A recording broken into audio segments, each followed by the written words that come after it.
The door opened to a stranger's face. A woman I had never seen before, her expression casual, almost apologetic. "I live here," she said. "I don't know your mom." The suitcase slipped from my hand, hitting the porch with a dull thud. My chest tightened. My mother's curtains were gone, the wind chime she loved missing. Even the doormat had changed. Confused, I called her. She answered on the first ring. "Did you move?" I asked. Her reply was sharp, certain. "No, I didn't move. I'm at home, waiting for you." And that's when I knew something was wrong, very wrong. My mother raised me on loyalty. Her words, "Family is the only safe place." I believed her. I trusted her. For years, I carried that belief like a shield. She was the anchor in every storm. The one I called when jobs fell through, when heartbreaks cut deep. She was steady. Or at least she made me believe she was. But trust blinds, and blindness is dangerous. Because trust had kept me 12 hours away, certain she was safe. Trust had let me plan a reunion, buy gifts, and walk up to a stranger's house thinking it was hers. Trust almost destroyed me. That phone call kept replaying in my head. My mother, calm, saying she was home.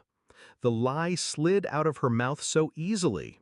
And yet, I heard something in her voice, a tension, like she was performing. I didn't argue. I didn't confront her then. I simply said, "Okay, Mom, I'll be there soon," and I hung up. But I didn't take a cab to her so-called house. I went to a hotel, quiet, alone. Then I began to dig. The first crack appeared in bank records. Transactions from her account, withdrawals I didn't recognize. Thousands gone. Regular, systematic. The second crack came from a neighbor, one I called pretending to be a real estate agent. She told me the truth without hesitation. My mother sold the house 6 months ago, packed up, left without a goodbye. The third crack? A photo I found on social media. My mother, smiling beside my brother. The brother who hadn't spoken to me in years.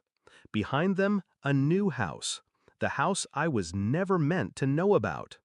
Betrayal doesn't arrive all at once. It drips, steady, until you're soaked in it. I didn't rage. I didn't call and demand answers. Instead, I waited. I let her keep playing her part, pretending she was still in the old house, pretending she was waiting for me. Meanwhile, I built my own play. I gathered the documents, the property sale records, the bank transfers, the forged signatures, my name on papers I never touched. She hadn't just abandoned me, she had used me. My credit, my details, my silence. I traced it all back, and every trail led to the same place, my brother. They hadn't planned for me to come back. They thought distance would keep me blind. But I had 12 hours on that plane to sharpen my focus. The confrontation wasn't loud, it was clinical. I showed up at her new house on a Sunday morning, unannounced. She opened the door with a smile too wide, my brother standing smugly behind her. "You found us," she said, voice trembling at the edges. I stepped inside without asking, placed a folder on the dining table. Paper after paper slid out, proof of every lie, every theft, every betrayal. My brother's face drained first. He knew what those papers meant. My mother tried to speak, but I raised a hand. Calm, cold. "You told me you were waiting at home," I said. "You were right. You just didn't realize whose home it really was." Then I left. The rest unfolded on its own.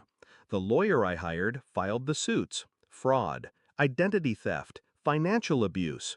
The police took my statement, and the evidence did the rest. Within weeks, their accounts were frozen. Their house, a house bought with stolen money, slipped into foreclosure. My brother's business crumbled under the weight of investigations. And my mother, the matriarch who built her reputation on loyalty, she was left exposed, her lies rotting in the open air. Sometimes revenge doesn't need fire. Sometimes it needs patience, paper, silence. The night before the hearing, my mother called me. Her voice broke this time. No mask, no performance. "We're family," she pleaded. "Don't do this." I let her words hang in the air. Then I whispered back, "You're right. Family doesn't do this. You stopped being mine the day you sold that house." And I ended the call. Now, months later, I sit in my own place, small, but paid for with my money, my name, my work. No lies, no shadows. I think about the stranger who opened that door the day I arrived. Her face, her words. "I live here." And she was right. My mother didn't live there anymore, but neither did I. Because home isn't walls or deeds. Home is trust. And once it's sold, you never buy it back.